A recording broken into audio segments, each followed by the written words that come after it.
It's 2 a.m. in a 2026 urban emergency room. The trauma bay is overflowing.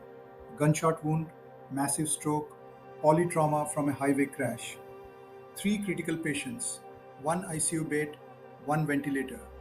30 seconds. But before the attending physician speaks, an AI triage system has already calculated the outcome.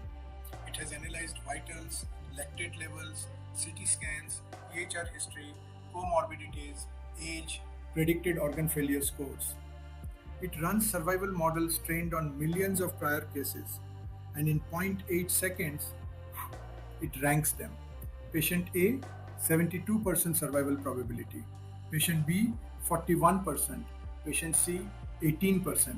Recommendation, allocate resources to patient A. No emotion, no fatigue, no panic, just probability. But what if patient B is a 32-year-old mother of two?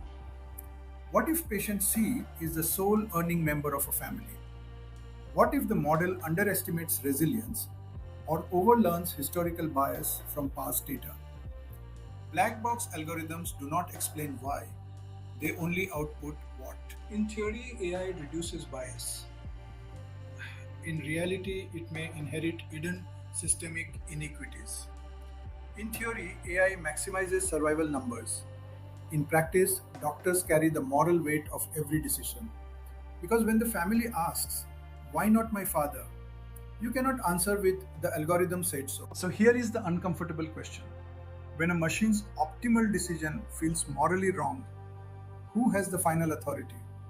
Should AI be an advisor, a co pilot, or the ultimate decision maker in the chaos of urban trauma care? The future of emergency medicine isn't just technological, it's philosophical. At 2 a.m., would you trust a black box to decide your family's fate? Comment below.